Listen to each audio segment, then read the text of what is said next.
साधना में बचपन से ही रुचि थी। कोई पूर्व जन्म का संस्कार होगा। पूर्व जन्म के संस्कार के बगैर कोई भी व्यक्ति साधना मार्ग में, किसी भी मार्ग में नहीं बढ़ सकता। और पूर्व जन्म में जिस आदमी की साधना करते करते मृत्यु हो गई हो, तो वो साधना जितनी की गई है, जितना योग अभ्यास किया गया है, वो खोती नहीं है, समाप्त नहीं होती। ये विशेष बात है पूजा, उपासना, भजन, साधना में। वो उतना ही उसे जीव को याद रहता है और उस साधना के बल से वो किसी श्रीमान घर में पैदा हो जाता है। योग भ्रष्ट कहलाते हैं वो लोग। और उससे आगे वातावरण ऐसा बनता है, ऐसी परिस्थितियां बनती हैं, वो साधक साधना की से घर में पहुंच जाता है, जन्म ले लेता है और वैसा ही वातावरण उसे मिलता है। और उसके बाद पुनः उसकी साधना इस जन्म में भी शुरू हो जाती। मेरे साथ भी ऐसा ही हुआ। मैंने साधना के रहस्य नामक पुस्तक में, वो मेरी जीवनी के रूप में है, जो जिस प्रकार साधना हुई, जो घटनाएं मेरे साथ हुई और किसी जल्दी महत्वपूर्ण परिवर्तन साधना के मार्ग में हुए, वो सब प्रभाव पूर्व जन्म की साधना का था। अन्यथा इस छोटे से जन्म में, इस 60 साल के अंदर, अब 78 साल की मेरी आयु हो गई है, तो इस जो बचपन से ही शुरू हो गया, इसलिए 60 साल मुझे यहाँ तक पहुँचने में लगे और उसमें बहुत सारी कठिन परीक्षाएं भी मेरी हुई। संसार में रहते हैं, आपकी तरह रहते हैं। हमारे आपके ऋषि मुनि जिनकी आप संतान हैं श्रीमान, वो भी सदग्रस्त थे और फिर भी शक्ति संपन्न थे, उपासना में संलग्न थे। उनका जीवन उपासना में था, कर्मकांड में था, योग में था, भक्ति में था, ज्ञान में था। इसलिए मुझे भी ऐसा ही प्रतीत हुआ। एक महात्मा घर में आते थे, मुझे अच्छे लगते थे, वो ले गए मुझे। देश का पार्टीशन हुआ, उस समय की बात है, वो मुझे ले गए और वहाँ जंगल में ऐसा व्यामान खतरनाक सुनसान जंगल था जहाँ आदमी के महीनों तक दर्शन ना हो। उस स्थान पर एक राजगुफा थी, वहाँ पर कच्चे चने भिगो दिए, पेड़ों के पत्ते खा लिए, घास खा ली, दूर्वा घास खा ली। वो बड़ी शक्तिशाली होती है, परम सात्विक होती है, ऋषि मुनियों का भोजन है दूर्वा घास। ऐसे जंगल में 2 बार 3 बार मुझे जाना हुआ। पहली बार वो महात्मा जी ले गए, उस समय अबोध बच्चा था मैं। आज का बच्चा तो टेलीविज़न देखकर बहुत चालाक हो गया है, सब कुछ समझता है, स्त्री पुरुष क्या होते हैं, क्या है, क्या हो जाए, संसार क्या है, बहुत सारी बातें जानता है। हमें तो होश ही नहीं था, बहुत सीधे साधे थे। इस प्रकार महात्मा जी से पूछा, मन ना लगे, क्योंकि हम तो स्कूल में पढ़ने वाले वकील के लड़के थे, हमारे पिता वकील थे और वहाँ चाय पीने की आदत थी। जंगल में हमें क्या पता, वहाँ हमारी नानी थोड़ी बैठी है वहाँ जो चाय पिलाएगी हमें। केवल गर्म पानी करके पी लिया। तुलसी के पत्ते, जंगल में तुलसी बहुत थी, तुलसी के पत्ते डाले हंडिया के अंदर, ना बर्तन थे। वहाँ लकड़ियाँ जंगल में बहुत थी, लकड़ी जलाई और गर्म पानी कर लिया, तुलसी के पत्ते डाले, अब पी लिया। इस प्रकार उससे शरीर शुद्ध हो गया। और दूर्वा बहुत थी घास जंगल में, दूर्वा तोड़ के खा ली। दूर्वा बड़ी शक्तिशाली अद्भुत चीज़ है, वो देवताओं को चढ़ाई जाती है। दूर्वांकुर जो घास, शक्ति किसके नाम से प्रसिद्ध है? घोड़े के नाम से। घोड़ा क्या खाता है? एलिफेंट पावर नहीं, लॉइन पावर नहीं, मैन पावर नहीं, वो ऐसा अश्व है। घोड़ा, अश्व पर हॉर्स पावर। सारी दुनिया में यही नाम है शक्ति का। रावण का नाना सुमाली घास खाता था, केवल दूर्वा घास, और वो इतना शक्तिशाली हो गया। उपासना करने वाला व्यक्ति था, बहुत लंबी उम्र हो गई, देवता को मारना उसको मुश्किल हो गया। वेद में कांडात, यजुर्वेद में मंत्र आया है, ये ऋषियों ने उसकी विशेषता देखकर दूर्वा की ये मंत्र बना दिया। इसलिए हर व्यक्ति को रोजाना दूर्वा अंकुर खाने चाहिए। जो व्यक्ति खाएंगे वो परम सात्विक हो जाएंगे, उनके शरीर से बीमारियां निकलकर बाहर भाग जाएंगी और योग के लिए अधिकांश रूप से शरीर स्वस्थ होना चाहिए, तभी साधना कर सकते हैं। वो किया गया। दूर्वा अंकुरों को, घास को सुखाकर पीसकर बारीक करके पाउडर बनाकर रख लीजिए और वो किसी प्रकार पानी मिला के पी जाइए, किसी प्रकार ही खाइए।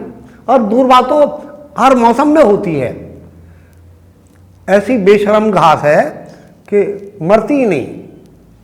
इसलिए दूर्वा अंकुरों को प्रयोग करिए। प्राचीन काल में ऋषि मुनि, साधारण सदग्रस्त सभी लोग, जनसाधारण दूर्वा का बहुत पूरे बड़े रूप में अपने भोजन में नित्य प्रयोग करते थे और उससे सात्विक शरीर की बहुत सारी बीमारियां अपने आप भाग जाती हैं।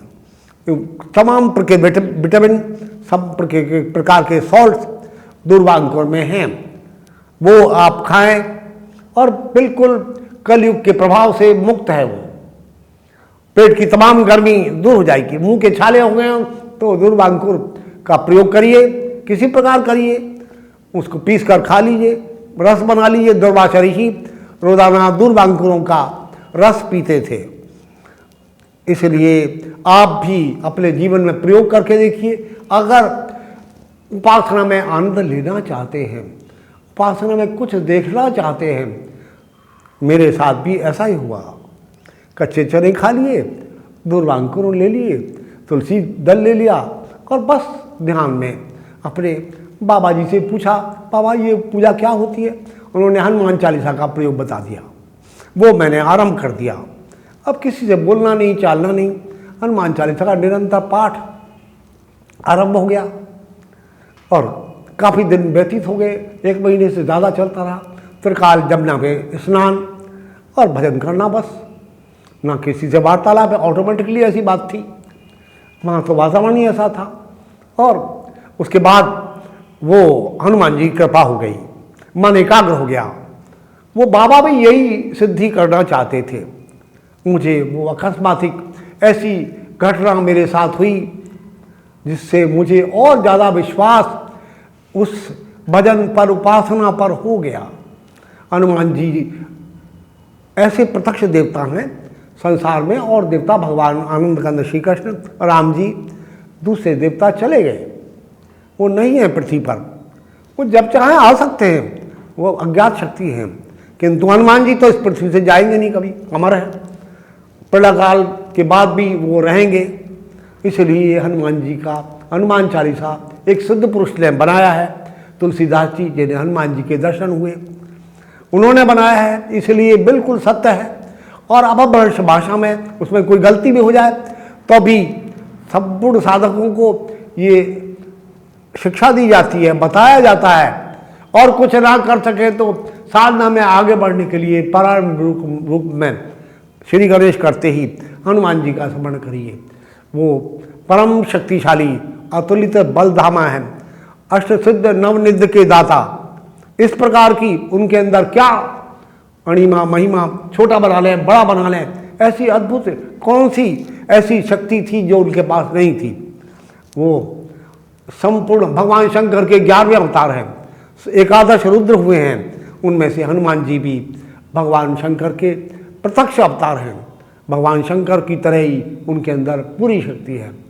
इस प्रकार उन्हें देवताओं के वरदान भी प्राप्त है। संपूर्ण देवताओं ने अलग अलग वरदान दिए। भगवान सूर्य ने वरदान दिया, इंद्र ने वरदान दिया, वायु ने, वो उनके पिता थे, उन्होंने ही वरदान दिया। हनुमान जी अतुलित बलधामा है, और उनके बराबर कोई प्रत्यक्ष फल देने वाला देवता दूसरा नहीं है। ये सब मुझे विश्वास हो गया। और हनुमान जी की पूजा, जिस दिन वो मिरेकल हुआ, चमत्कार, मैंने बाबा को बताया, बाबा आज ऐसा हुआ पूजा में। अच्छा ठीक है। बाबा ने एक सवाल लिख के दिया कि अब जब पूजा में बैठो तो आप ये पूछ के इसका जवाब उत्तर लेके आना। मैं सीधा साधा क्या पूछते हैं पता नहीं, और वो सवाल लेकर वहाँ चले गए। पूजा करी, उपासना जंगल में बैठकर करते थे। और वहाँ पर वो लिख कर आ गया पूजा के अंतिम में हमारे सामने, बाबा को बता दिया। बाबा उसी समय चले गए और पता नहीं कहाँ गए, शहर गए होंगे। अगले दिन रात भर नहीं आए। भयानक जंगल, बिल्कुल निर्जन, बड़े बड़े विचित्र पशुओं की, उल्लुओं की, जानवरों की आवाज़ें आ रही थी। कुछ आवाज़ें खतरनाक थी। कुछ नहीं, किसी प्रकार अपने आप को समझाकर ध्यान में लग गए। रात भर सो नहीं सके। इस प्रकार वो उपासना चलती रही। अगले दिन बाबा आए, अखबार दिखाया, देखो तुमने जो बताया था कल, वो आज अखबारों में आ गया। आपने बहुत पहले बता दिया था, उस समय ये बात किसी को दुनिया में मालूम नहीं थी। ये अमेरिका से डिक्लेयर हुई है और उसके बाद अखबार रात को 12 बजे अमेरिका में डिक्लेयर होती है और ये आ गया। वो लिखा हुआ था, मैंने देख लिया, ठीक था, जो कुछ मुझे ध्यान में आया था। इस प्रकार 1 दिन, 2 दिन, 3 दिन, 4 दिन वो चलता रहा। बाबा पता नहीं क्या करते थे, बाद में मालूम होगा वो तो। एक दिन बाबा बोले, अब आपको, आपके माता पिता को जितने पैसे चाहिएंगे वो दे देंगे, आपको नहीं देंगे हम। उपासना तो चली रही थी। अब ये कहते ही मेरा ध्यान भंग हो गया, एकाग्रता समाप्त हो गई। पता नहीं ये बाबा क्या पूछता है, हम तो अबोध बच्चे थे और जो मुंह में आया वो कह के चले आए। कह दिया, पता नहीं क्या पूछता, जान छोड़ा है हम अपनी। और हमारे पास कुछ भी नहीं था, पैसे नहीं थे घर आने के लिए। घर कैसे आए, जगह मालूम, रास्ता मालूम नहीं था। बाबा वहाँ से चले, 1-1.5 फरलांग उनसे पीछे रहकर पैदल पैदल 20 मील जाकर स्टेशन पहुँच गए। स्टेशन तो जब आए थे देखा ही था। और वहाँ से उसी बाबा जी वाले भेष में गाती लगाकर, कुपीन पहन कर वापस आ गए। हमारे कपड़े सारे गुम कर दिए गए थे, पैंट बुशर्ट जो कुछ ही हम पहनते थे। इस प्रकार वहाँ से घर आ गए। किसी प्रकार घर पहुँचे, घर वाले सब हंसे, देख रहे थे कि क्या क्या बन गया तुम्हारा। मेरी बात कोई सुने ना। बात में सब बताया, बाबा मैं अपनी जान बचा के आया हूँ और ऐसा ऐसा हुआ। बस फिर पढ़ाई शुरू हो गई और उपासना तो वो चली रही थी जो रोजाना में ध्यान करता था दोनों समय। और उसके साथ ही घटना हुई, एक विद्वान हमारे इलाके के बहुत बड़े शाक्त दुर्गा उपासक व्यक्ति अपने मुकदमे के लिए पिताजी के पास आए। दफ्तर में से मैं निकला। अब वो पूजा का पहली जो शक्ति सिद्धि प्राप्त हुई थी उसका प्रभाव तो था। उसने देख लिया। उस आदमी ने कहा, ये कौन है? पिताजी ने कहा, हमारे बड़े लड़के हैं। और उन्होंने कहा, ये इस लड़के को 3 महीने के लिए मुझे दे दीजिए, मैं इसे ज्योतिष का अध्ययन करा दूंगा। और दुर्गा जी संबंधी दीक्षा, पंडित गोविंद राम जी उनका नाम था, उन्होंने मुझे भगवती के संबंध में मंत्र बताए, समझाया, बताया, सारी विधि विधान दुर्गा जी की उपासना के बताए। और उसके प्रकार से वो शुरू हो गई उपासना। पहली उपासना 6 महीने का कंप्लीट फास्ट बड़े रूप में चली और भगवती की कृपा, अनेकों चमत्कार मैंने उस उपासना में देखे। यज्ञ चल रहा था और एक दिन वो भजन करते, ध्यान करते हुए, भगवती मूर्ति सामने थी। रात मध्य रात्रि में हवन हो रहा था और उसी समय यज्ञ कुंड में से अनंतनाद की आवाज़ आरंभ हो गई, जैसे बादल गरजते हुए आ रहे हैं और अभी बहुत तीव्र घनघोर वर्षा होने वाली है। ऐसा मध्यरात्रि के समय हवन आरंभ करने के कुछ देर बाद मन की एकाग्रता के कारण ऐसा आभास होने लगा। मैंने दिन में अपनी सामग्री, शाकल्य, तिल चावल धो के सुखाए थे ऊपर छत पर। मेरा काम कोई नहीं करता था, मैं अपने आप पूजा का अपना सारा काम करता था। न बोलता था, ना किसी से देखता था किसी को, ना किसी से वार्तालाप करता था। इस प्रकार वो लगातार उपासना चल रही थी। ये मैंने अपनी जीवनी में जो अद्भुत साधना का रहस्य है, साधना के रहस्य नाम से वो पुस्तक है। संपूर्ण उपासना की कुंजियाँ गहराई से उसको अभिव्यक्त किया है, बताया है कैसी कैसी कौन सा मंत्र पढ़ने पर, कैसे पढ़ने पर, कैसा यज्ञ करने पर क्या क्या हुआ, जिससे मेरे पीछे आने वाले साधकों को रहस्य गुंजल ना बन जाए, वो मंत्र वो साधना छुप ना जाए। हमारे प्राचीन ऋषियों ने अधिकांश रूप से सूत्र रूप से बताया है, ग्रंथों में बताया तो है, उन्होंने कृपा की है, पर सूत्र रूप से कैसे समझें उसको, प्रत्यक्ष रूप से नहीं, साफ साफ नहीं बताया गया। यदि पहले मुझे मालूम होता तो बहुत बड़ी नया अचीवमेंट हो सकता था, पर जो कुछ भी गुरुजनों के प्रभाव से, माता पिता की कृपा से, भगवती की कृपा से मैं साधना में लगा हुआ था। जैसा भक्ति भाव से मेरा अल्प ज्ञान के द्वारा जो कुछ हो रहा था, वो हवन करते करते मेघ गर्जन की आवाज़, गर्जना, भयंकर गर्जना शुरू हो गई। मैंने हवन बंद किया, उठकर बाहर आया, भगवती को नमस्कार करके। मूर्ति सामने थी, हवन कुंड छोटा सा कमरे के अंदर ही था। एक बड़ा हवन कुंड बाहर बना रखा था खुले में, और बस ऊपर भाग के देखा तो चांद, पूरा चांद निकला हुआ है। अरे बाबा, कैसे मुझे भ्रम हुआ, कैसे ये गलती हो गई। बाहर आके अंदर आके दोबारा बैठा, हवन शुरू किया। 5 मिनट हुए होंगे, जैसे ही मन एकाग्र हुआ, वो ब्रह्मनाद, वो अनंतनाद, अनंतनाद, मेघ गर्जन का नाद फिर दोबारा से प्रकट हो गया। और अब तो आनंद आने लगा, सारा शरीर रोमांचित हो गया। और भगवती की तब देखते हुए कई महीने निकल गए थे भोजन करे हुए बगैर, और शरीर शुद्ध हो गया था काफ़ी मात्रा में। शरीर ज्यों ज्यों शुद्ध होगा, प्राणायाम, लोम विलोम प्राणायाम, नाड़ी शोधन प्राणायाम कहते हैं, वो साधक को अवश्य करना चाहिए ऊंची उपासना में जाने के लिए और बहुत बड़ी अचीवमेंट करने के लिए। जब तक साधक का शरीर शुद्ध नहीं है, वो अनुलोम विलोम, नाड़ी शोधन, प्राणायाम एक ही नाम है, दोनों प्राणायाम, दोनों नाम दो हैं और प्राणायाम एक है। किसी भी नाक को बंद करिए इन दोनों छोटी उंगलियों से, और जो खुली हुई नाक है उससे धीरे धीरे सांस खींचिए।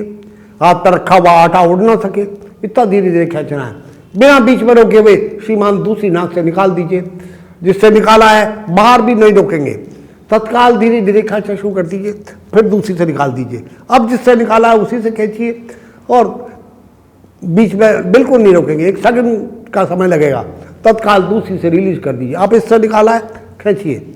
नाड़ी शोधन प्राणायाम, सारी शरीर की 72,000 नाड़ियाँ बिल्कुल शुद्ध हो जाती हैं और शरीर फूल की तरह हल्का हो जाता है। 12 घंटे की बजाय 18 घंटे आदमी काम कर सकता है। मेरा नाम प्रमोद गोयल है।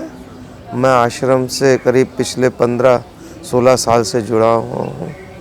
मेरे एक मित्र हैं, उन्होंने मेरे को बताया था, मन काफ़ी परेशान और भटक रहा था, जीवन में कुछ अस्त व्यस्तताएँ रहती हैं। ऐसी चर्चा हुई तो एक मित्र ने जब इस आश्रम का मेरे को बताया, वो स्वयं लेकर आए, आचार्य जी के संपर्क में आया। जो हवन मंत्र वगैरह के बारे में चर्चा हुई, मन जो है वो काफ़ी अच्छा लगना प्रारंभ हुआ। उसके बाद ज्यों-ज्यों संयोग बढ़ता गया, हवन और उसका जो प्रयोग आचार्य जी ने बताए थे कुछ करे, उनसे मन को बहुत शांति मिली। जीवन की अस्वस्थताओं में और भटकाव में काफ़ी अंतर आया, ठहराव आया। मैंने फिर ये अपने घर में भी व्यवस्थाएं चालू करी और मन बहुत शांत है, और तब से मैं लगातार इस आश्रम से जुड़ा हुआ हूँ।